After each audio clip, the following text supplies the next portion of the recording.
Hi guys, how are you? This is Akhilesh Kumar and you are watching my channel Smart English with Akhilesh sir. In today's video lecture, I am going to discuss about the supplementary very most important chapter, the fourth chapter, question of trust, which is written by Victor Canning. तो आज के इस video lecture में high school का जो chapter है supplementary reader के अंतर्गत चैप्टर 4 है क्वेश्चन ऑफ ट्रस्ट, जो कि विक्टर कैनिंग के द्वारा लिखा गया है। ये जो चैप्टर है अपने आप में बहुत ही इम्पोर्टेंट चैप्टर है, बहुत लेसन जो है बहुत ही इंस्पायरिंग लेसन है, सभी विद्यार्थियों के लिए बहुत ही एक अद्भुत एक प्रकार की कहानी रखता है, जो कि सभी के लिए बहुत इम्पोर्टेंट है। तो आज मैं इस लेक्चर में शॉर्ट में इसकी समरी बताऊंगा, उसके बाद इसके जो meaning, long answer, short answer और उसके MCQ या ट्रू फॉल्स जो बनेंगे वो मैं सारा इसी वीडियो में देने वाला हूं। तो फ्रेंड्स, होता क्या है, इस लेसन में दो मेन कैरेक्टर हैं। First character is Horace Denby और सेकंड है आपका वुमेन इन रेड ड्रेस। तो है क्या, दो कैरेक्टर हैं। तो डोरिस हेनवी है जो कि एक ताले बनाने का काम करता है और उसकी दुकान, उसका मतलब प्रोफेशन इस प्रकार से चल रहा है कि उसने अपनी सहायता के लिए दो असिस्टेंट भी रखे हुए हैं। लेकिन उसकी एक क्वालिटी है कि क्वालिटी क्या है कि उसको महंगी किताबें पढ़ने का बहुत ही शौक़ है, दुर्लभ किताबों को पढ़ने का बहुत ही शौक़ है, लेकिन इतना वो धन नहीं जुटा पाता है ताकि वो कॉस्टली किताबों को खरीद सके। इस वजह से वो छोटी साल में एक चोरी भी कर लेता है और समाज में उसकी बड़ी इज्जत है, बड़ा सम्मान है, लोग उसको बड़ी प्रतिष्ठा की दृष्टि से देखते हैं। लेकिन कोई नहीं जानता कि वो एक चोर भी है। साल में एक चोरी करता है ताकि वो महंगी किताबों को खरीद सके, रेयर किताबों को खरीद सके और इस वजह से वो अपनी इच्छा की पूर्ति कर सके। यही मेन पर्पज़ होता है चोरी करने का। कहते हैं कि अगर एक कमजोरी होती है, एक कमजोरी किसी भी व्यक्ति को पतन की ओर लेके जाती है, इसी प्रकार से उसकी एक कमजोरी है कि वो एक महिला पे विश्वास कर लेता है और वो महिला स्वयं में एक चोर होती है, वो उस पर विश्वास कर लेता है और इसी वजह से उसको फिर जेल भी जाना पड़ता है और जेल में उसको सज़ा हो जाती है और जेल में उसको एक लाइब्रेरी में रखा जाता है ताकि उसको किताबें पढ़ने का बहुत शौक़ था। इस वजह से उसको वहाँ पे जेल में भी लाइब्रेरी का असिस्टेंट बना दिया जाता है। होता क्या है, वो एक चोरी करता है तो ऐसे इस प्रकार से अकेले जब वो रहा तब तक कोई उसका भेद नहीं खुला। लेकिन एक बार वो प्लान करता है कि वो लंदन का एक बहुत बड़ा सोटेवर ग्रेंज है, वहाँ पे वो चोरी करने का प्लान करता है। उसकी जो फैमिली है वो लंदन में रहती है, वहाँ के दो नौकर हैं, वो नौकर जो है वो भी मूवी देखने वाले हैं। तो उसको पता लग जाता है और वो 2 सप्ताह तक ये माइंड मेकअप करता है कि इस घर में मुझे चोरी करनी है और इस घर में अगर चोरी कर लेंगे तो हमारा पूरा साल अच्छे से गुजर जाएगा। तो वो मौके की तलाश में रहता है। जैसे ही वो घर के जो नौकर होते हैं वो मूवी देखने चले जाते हैं तो तुरंत ही वो अपना बैग लेकर के, जिसमें टूल्स हैं, औजार हैं, उसके प्लास है और उसे मतलब चोरी से लॉक करने के लिए, सेफ को खोलने के लिए उसके पास बहुत सारी सामग्री है। तो वो सामग्री को लेकर के उस घर में चला जाता है और वायर काट देता है। फिर उसको लगता है कि ये देखो सोटेवर ग्रेंज जो बहुत आलीशान बंगला है और यहाँ के लोग कितने मूर्ख हैं कि वो मैगजीन में अपनी सारी डिटेल दे देते हैं कि यहाँ इतने कमरे हैं, यहाँ पे अलमारी रखी है, पेंटिंग पिक्चर के पीछे अलमारी छिपी हुई है। इस प्रकार से वो चोरी करता है और अटेंडम उसको एक बीमारी भी हो जाती है कि जो कि ऑटम के सीज़न में उसको, समर सीजन में दिक्कत देती है। दिक्कत क्या रहती है कि जो एक प्रकार की एलर्जी होती है फूलों की खुशबू से, तो हे फीवर हो जाता है। उसको कहने का तात्पर्य ये है, फूलों की खुशबू से उत्पन्न जो बीमारी होती है उसको हे फीवर बोलते हैं, जो नोज में और थ्रेड में एक प्रकार की टिकल करती है, गुदगुदी करती है।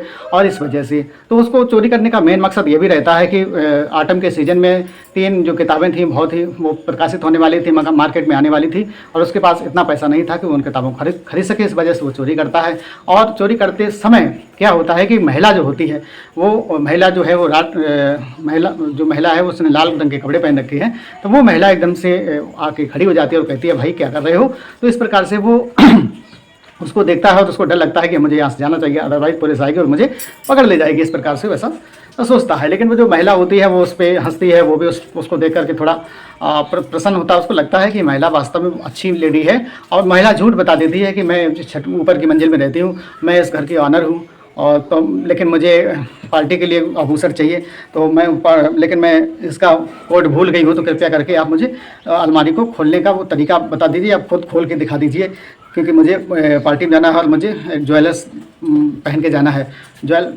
जाना है ना। तो वो 1 घंटे का समय लेता है और 1 घंटे के दौरान वो अनलॉक कर देता है और बाद में उसको पता चलता है कि वो महिला जो है वो उस डोरिस हेनवी से भी कहीं ज़्यादा बड़ी चोर है और ऐसा होता भी है। तो पुलिस आती है और उसको पकड़ ले जाती है, और उसको पकड़ ले जाती है तो उसको जेल हो जाती है, तो जेल चला जाता है। तो कहने का तात्पर्य इसमें यही बताया गया है कि वास्तव में हमें अपने ऊपर विश्वास करना चाहिए, किसी दूसरे पे विश्वास नहीं करना चाहिए। अब वो उस महिला के चक्कर में आ गया, उस महिला ने उसको फंसा दिया। तो कहने का तात्पर्य यही है, यही इस लेसन की मेन थीम है कि किस प्रकार से हमें अपने को बचाव में रखना चाहिए। हालांकि होरेस डॉनबी जो होते हैं वो एक बैचलर होते हैं, 50 ईयर ओल्ड हैं, तो हो सकता है कि वो उस महिला की बातों में आ गए और उन्होंने उसको चोरी को अनलॉक कर दिया, और इस प्रकार से वो उनकी चोरी पकड़ी जाती है और उनको जेल हो जाती है। तो कहानी से हमें शिक्षा यही मिलती है कि if money is lost, nothing is lost, health is lost, something is lost, but character is lost, everything is lost. Thank you very much. Friends, देखते हैं यहाँ पे लेसन 4 के footprints without feet, a question of trust, जो कि Victor Canning के द्वारा लिखा गया है। इसके ग्लोसरी जो इम्पोर्टेंट है वैसे प्रकार से है। वर्ड इंग्लिश मीनिंग और हिंदी मीनिंग देखेंगे। हनी, तो हनी का मतलब लॉयल और ऑनेस्ट, ईमानदार होता है। ट्रिक का मतलब चीट या धोखा होता है। हाउस कीपर का मतलब मैड या घरेलू नौकरानी बोलते हैं। हे फीवर का मतलब a kind of nose and throat allergy, नाक और गले की बीमारी होती है। ग्रेंज क्या है, तो ये लार्ज हाउस या बंगला जिसको बोला जाता है। टिकल क्या है, तो यहाँ इसका मतलब हो जाएगा इचिंग या खुजली। इसके बाद स्टल्ट क्या है, तो स्टल्ट का मतलब मूव्ड या हिलना होता है। इसके बाद देखते हैं बर्गलर अलार्म क्या है, तो अलार्म टू वार्न अबाउट, मतलब चोरों से सतर्क करने का अलार्म होता है। तो यहाँ पे alarm to warn about thieves. आगे है फायर प्लेस, या इसका मतलब हियर्थ या अंगीठी होता है। परसुएट का मतलब काजोल, जिसका मतलब राजी करना है। शार्प टोंग्ड का मतलब है क्रिटिकल लैंग्वेज, कटु भाषा। शॉर्ट आंसर देखेंगे इसका। What does Horace Danby like to collect, तो आंसर हो जाएगा Horace Danby likes to collect rare and expensive book. Horace Danby पसंद करता था टू कलेक्ट इकट्ठा करना, रेयर माने दुर्लभ, एंड एक्सपेंसिव बुक्स माने महंगी किताबों को इकट्ठा करना, दुर्लभ किताबों को इकट्ठा करना उसका शौक़ था। सेकंड क्वेश्चन देखते हैं why does he steel every year, प्रत्येक वर्ष वह चोरी क्यों करता है, तो आंसर इसका हो जाएगा ही स्टील्स, वह चुराता है, एवरी ईयर हर साल, सो दैट ताकि he could buy the rare and expensive book, ताकि वो दुर्लभ और महंगी किताबों को खरीद सके, इस वजह से चोरी करता है। That he loved to collect, और उनको इकट्ठा करना उसका शौक़ था, वो उसको पसंद करता था। He steals enough money for 12 months, वह इतनी बड़ी चोरी कर लेता था कि वह साल के 12 महीने बैठ कर के खाता था। कहने का तात्पर्य ये है। क्वेश्चन नंबर 3 देखते हैं। Who is speaking to Horace Danby, Horace Danby से कौन बातचीत कर रहा है, कौन बोल रहा है, तो आप देखते हैं। लेडी स्टैंडिंग, एक महिला है जो कि खड़ी हुई है। इन द डोर, दरवाजे पर, डोर भी माने दरवाजे पे खड़ी है। इज स्पीकिंग, वो बोल रही है। To Horace Danby, Horace Danby से बोल रही है। सी इज यंग, वो युवा है। प्रेटी, सुंदर है। And was dressed in red, और उसने लाल रंग के कपड़े पहने हुए हैं। आगे देखते हैं। Who is real culprit in the story, इस स्टोरी में वास्तविक दोषी कौन है, तो आंसर हो जाएगा the real culprit in the story is the women in red dress, माना कि इस स्टोरी में जो वास्तविक दोषी है वो लाल कपड़े के वेश में महिला है। हु प्रिटेंडेड, जो कि जिसने बहाना बनाया। To be a member of the family, उस फैमिली की मेंबर बताया। लिविंग एट सोटेवर ग्रेंज, और उसने बताया कि वो यहीं पे सोटेवर ग्रेंज में रहती है। सी ट्रिक्ड, उसने धोखा दिया हॉरेस डेनबी को। इनटू बिलीविंग, विश्वास करने में, हर उसके लिए। एंड क्लेवरली, और बड़ी चतुराई से। Took away all the jewels, और उसने बड़ी चतुराई से सारा ही जेवर पार कर दिया। That were kept in the safe, जो खजाना या जो ज्वेलर्स उस अलमारी में रखा हुआ था। क्वेश्चन नंबर 5 देखते हैं। What was the profession of Horace Denby, तो आंसर इसका हो जाएगा, माना प्रोफेशन क्या था हॉरेस डेनबी का, तो आंसर हो जाएगा हॉरेस मेड लॉक्स, हॉरेस जो था वो ताले बनाया करता था। एंड वाज सक्सेसफुल इनफ, और वो इतना सक्सेसफुल था एट हिज बिजनेस, अपने व्यवसाय पे, टू हैव टू हेल्पर्स, कि उसने अपनी सहायता के लिए 2 नौकर भी रखे थे, हेल्पर रखे थे, कहने तात्पर्य उसका बिजनेस ठीक चल जाता था। शॉर्ट आंसर को इतना ही रखा है क्योंकि इम्पोर्टेंट क्वेश्चन को लिया गया है, बाकी को हटा दिया गया है। आगे देखते हैं long answer. Horace was clever, Horace clever था, but the lady in red dress cleverer, लेकिन जो लाल रंग के कपड़े में पहने हुई महिला जो थी वो हॉरिस डैनबी से भी ज़्यादा चतुर थी। Do you agree with this statement, क्या आप इस स्टेटमेंट से सहमत हैं? और अथवा इस क्वेश्चन को ऐसे भी पूछा जा सकता है, the lady in red dress, the lady in red मतलब लाल रंग के कपड़े पहने हुए महिला, वाज ए मोर प्रोफेशनल, वो कुछ ज़्यादा प्रोफेशनल थी देन हॉरिस डैनबी। एलाबोरेट, वर्णन करिए, आप बताइए कि लाल रंग के कपड़े में पहने हुए जो महिला थी वो ज़्यादा प्रोफेशनल थी या हॉरिस डैनबी था, है ना। तो लेकिन इसके बारे में बताया गया है कि महिला जो थी वो मोर बताया गया है, मोर प्रोफेशनल। ठीक है, आप बताएंगे, एलाबोरेट बताइए इसको, ठीक है, विस्तार से बताइए तो आंसर देख लेंगे। यस, हाँ, इट इज़ ट्रू, ये बिल्कुल सही है, that हॉरिस was clever, Horace clever तो था, but the lady in red, लेकिन जो लाल रंग के कपड़े पहने हुए जो महिला थी वाज क्लेवरर, वो वास्तव में हॉरिस डैनबी से भी ज़्यादा चतुर थी than him.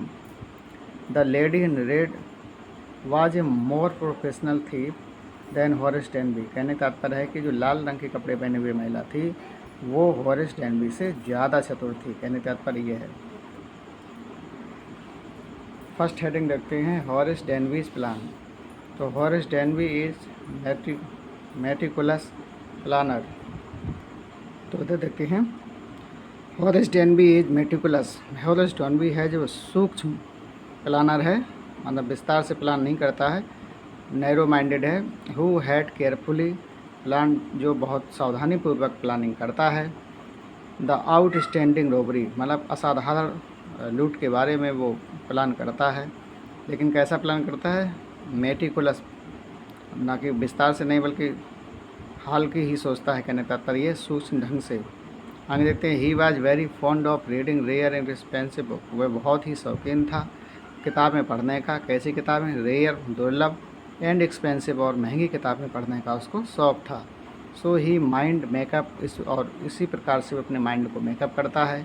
To a big steel, और एक बड़ी चोरी करना चाहता है। इन अ ईयर, साल में एक बड़ी चोरी करना चाहता है। एंड ही प्लान, और उसने योजना बनाई। टू रॉब सोटोवर ग्रेंज, और उसने अंततः प्लानिंग किया कि वो सोटोवर ग्रेंज को लूट लेगा। ठीक है, सोटोवर ग्रेंज स्थान का नाम है, ग्रेंज मीन्स बंगला होता है, ठीक है, large house you can say. यहाँ देखते हैं, the plan of the women in red, लाल वस्त्र पहने हुए महिला का प्लान क्या है? द लेडी इन रेड, जो लाल रंग के कपड़े पहने हुए महिला है, आल्सो ने, वो भी जानती है, एवरीथिंग अबाउट द हाउस, वो भी उस घर के बारे में उतना ही जानती थी जितना कि हॉरिस डैनबी जानते थे। हाउएवर, फिर भी, हर प्रेजेंस ऑफ माइंड, उसका जो अच्छा दिमाग था, अच्छे दिमाग की वजह से, gave her an upper hand in the robbery, और उसने अपने उचित दिमाग होने के कारण, हर प्रेजेंस ऑफ माइंड के कारण, gave her an upper hand in the robbery, और उसने उस लूट में एक गेव हर अपर हैंड, मतलब वो उससे कहीं ज़्यादा श्रेष्ठ साबित हुई उस लूट में। द चार्म एंड कॉन्फिडेंस, उसका जो आकर्षण था और उसका जो विश्वास था, with which she carries herself in front of Horace मतलब हॉरिस के सामने उसने अपना चार्म दिखाया, अपना कॉन्फिडेंस दिखाया, और उस वजह से सी कैरीज हर सेल्फ, माने वो सारी चीज़ें उसने प्रदर्शित की इन फ्रंट ऑफ हॉरिस के सामने, कि देखो मैं कितनी अच्छी हूँ, मैं कितना झूठ नहीं बोलती हूँ, है ना। इस प्रकार से उसने अपना ये बिहेव हॉरिस डैनबी के सामने प्रस्तुत किया। हॉरिस मेक हिम बिलीव, और उसने हॉरिस को अपने विश्वास में ले लिया।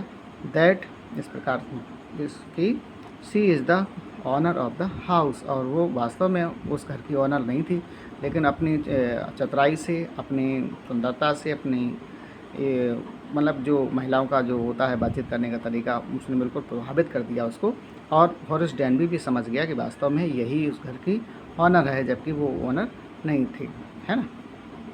आगे देखते हैं कंक्लूजन। तो at last we can say, अंत में हम कह सकते हैं that stealing is bad habit. वास्तव में चोरी चाहे छोटी हो बड़ी हो, चोरी होती है वो बहुत ख़राब होती है। इट इज़ सेड, ऐसा कहा जाता है, दैट कि bad deed leads bad way, क्योंकि जो ऐसा कहा जाता है दैट कि बैड डीड मतलब जो गलत काम होते हैं, लीड्स बैड वे, वो वास्तव में बैड रास्ता भी तैयार करते हैं। कहने का तात्पर्य यही है। और आगे देखते हैं इसको, यहाँ देखते हैं आप एक कोटेशन भी छोड़ सकते हैं। If money is lost nothing is lost, if health is lost something is lost, if character is lost everything is lost. कहने का तात्पर्य ये है कि हमें अपने चरित्र को भी उज्जवल बनाए रखना है, किसी के बहकावे में नहीं आना है, नहीं तो उसका परिणाम बहुत ख़राब होता है। उस महिला के कारण ही हॉरिस डर्नबी को पकड़ा जाता है और बेचारी को जेल में डाल दिया जाता है, जहाँ वो जेल के पुस्तकालय में अपनी सज़ा को काटता है। ठीक है, इस प्रकार से या उस महिला के कारण ही उसको जेल हो गई, तो इस वजह से ये थोड़ी कहावत ठीक लगी तो मैंने इसको लिख दिया है। आगे देखते हैं ट्रू एंड फॉल्स स्टेटमेंट्स हैं या एमसीक्यू बेस्ड जो है उनको मैंने वन लाइनर बना दिया है, लेकिन यहाँ ट्रू फॉल्स के रूप में बनाया है ताकि आपकी माइंड में ये सारे इसकी जो समरी है वो चढ़ जाए। जैसे देखते हैं Horace Dernby was a 50-year-old unmarried good citizen. तो वास्तव में बिल्कुल बात ठीक थी, वो 50 साल का व्यक्ति था लेकिन उसने शादी नहीं की थी, तो कोई बात नहीं है, यहाँ पर बिल्कुल ये बात सही है। आगे देखते हैं Horace lived rare and horror story book. तो ये तो बात गलत हो जाएगी। तो हॉरिस प्यार करता था, मतलब पसंद करता था, रेयर दुर्लभ वस्तुओं को पसंद करता, दुर्लभ किताबों को पसंद करता था, एंड हॉरर नहीं, यहाँ पे एक्सपेंसिव है, तो इस वजह से ये गलत हो गया है। नंबर 3 देखते हैं Horace had been studying the house at सोटेवर Grange for 2 months। तो हॉरिस हैड बीन स्टडिंग माने अध्ययन कर रहा है, द हाउस उस घर को, एट द सोटेवर ग्रेंज जो कि सोटेवर ग्रेंज में है और उसको लूटना चाहता है, और 2 months से प्लानिंग कर रहा है। तो 2 months नहीं, यहाँ पे 2 weeks है, तो यहाँ पे 2 months लिखा है, तो ये हमारा गलत हो जाएगा। आगे देखते हैं नंबर 4 देखते हैं there were 3 very interesting books coming up for sale in autumn. तो ये बात बिल्कुल सही है कि देयर वर 3 वेरी इंटरेस्टिंग मतलब 3 बहुत ही इंटरेस्टिंग किताबें जो थी कमिंग अप फॉर सेल, जो कि बिक्री के लिए आने वाली थी इन द आटम, पतझड़ के ऋतु में। बिल्कुल बात सही है, ये बात बिल्कुल सही है। आगे देखते हैं the family of Sotever Grange house was in London. तो जो सोटेवर ग्रेंज की जो फैमिली थी वो लंदन में रहती थी, तो बिल्कुल बात सही है, कोई दिक्कत नहीं है यहाँ पे। नंबर 7 देखते हैं there were 15,000 pounds in the safe in Sotever Grange house. तो सोटेवर ग्रांज हाउस की जो सेफ थी, अलमीरा थी, उसमें 15,000 pounds थे, बिल्कुल बात सही है, और ज्वेलरी थी, तो ये भी बात बिल्कुल सही है।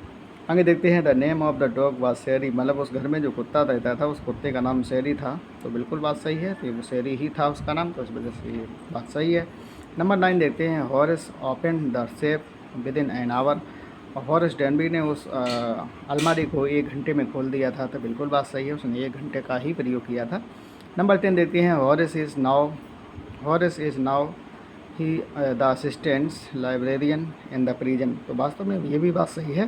तो हॉरिस डर्नबी जो थे नाउ वो आप वर्तमान समय में यानी कि द असिस्टेंट वो एक सहायक बन गए थे, लाइब्रेरियन एक लाइब्रेरियन के सहायक बन गए थे इन द प्रिजन, मतलब उनको जब जेल हुई तो उनको किताबें पढ़ने का बहुत शौक था, इस वजह से उनको मतलब जेल की लाइब्रेरी में डाल दिया जाता है और वही वो अपनी सज़ा को काटते हैं।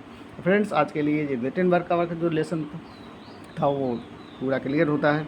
आशा करते हैं आपको ये पसंद आया होगा। चैनल को ज़्यादा से ज़्यादा लाइक करें, शेयर करें, सब्सक्राइब करें। आपका दिन मंगलमय हो। Thank you very much.